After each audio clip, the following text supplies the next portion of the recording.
So now we come to Leda in the Swan, which is usually the poem that confuses the most students. The concepts here are mythology. It's the retelling of a mythological story. There's a violent sexual act. And there's also the beginning of a history. In terms of themes, we have sex, fate versus free will, and beauty versus violence, which is probably the theme that most strikes people when they first read the poem. There's also consequences to think about. In terms of techniques, the poem takes the form of a Petrarchan sonnet, which you can probably look up very easily online to think about that. It's an old-fashioned form of sonnet, which is an octet, which means 8 lines, followed by a sestet, which is 6 rhymes, and it has the rhyming pattern ABABCDCD EFG EFG. Now, Petrarchan sonnets were usually huge cliches, so it's like, my love is like a rose, very obvious, and they're almost always about romantic images. So it's to a lover, to a friend. So when we have it to describe a rape, it's a very unusual choice, and Yeats is obviously playing with the idea here a bit. Yeats creates a modern voice by using near rhymes rather than straight ones. He uses a very loose iambic pentameter rather than being really strict about it.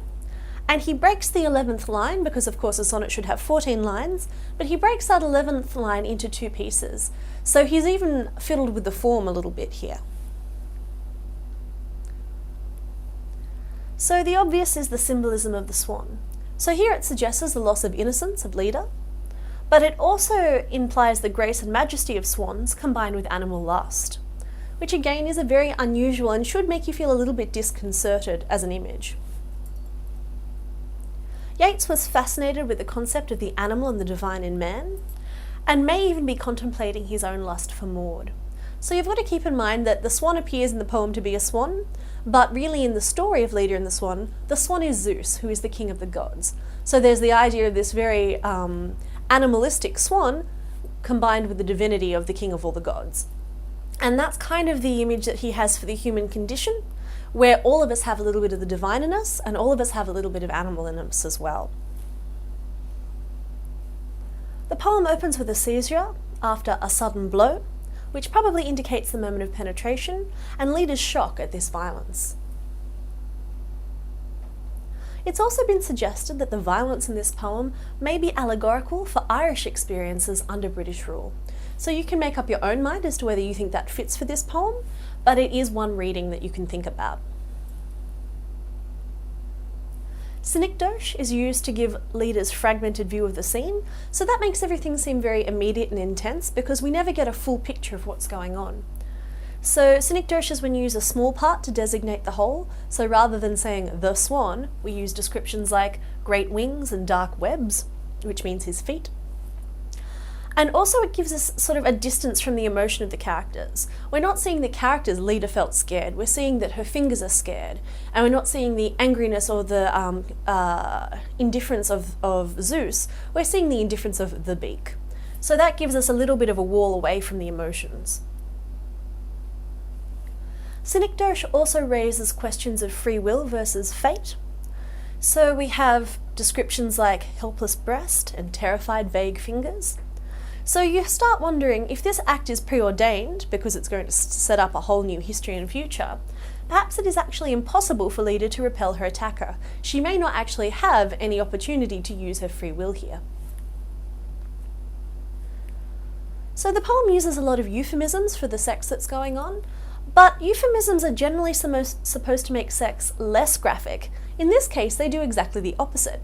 It's almost like Yeats wants us to feel uncomfortable about the act that's going on.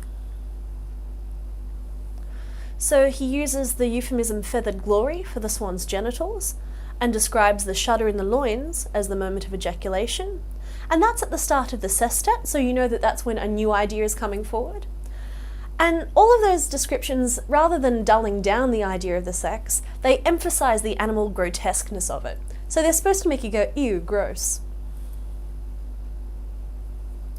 That contrast of the grotesque with sensual or beautiful images makes a really confusing tone. We don't know whether we're happy with Yeats for giving this idea or whether we're kind of annoyed with him, whether we think that this is inappropriate. We're a little unsure of what to think. Yeats appears to be glorifying rape in some instances, or condoning it. So from a modern audience's point of view, that makes us very uncomfortable indeed. There's even a suggestion that Leda might not wish to resist through diction like vague and loosening thighs. So from a modernist reading, we'd be really uncomfortable with that because we don't like to, ever since feminist rights, we wouldn't like to think of a woman who has been raped being treated this way. So it's up to you whether you think Yeats has pushed the line too far. That's another reading that you can come up with on your own. The use of rhetorical questions and allusions to the Trojan War show Yeats's questioning of moments which catalyse whole histories. So the idea is, after the rape of Leda, she gives birth to Helen of Troy, who of course causes the whole Trojan War when she's stolen from her husband and taken to Troy. So an entire war in history and battle goes on, all because of this one quick event.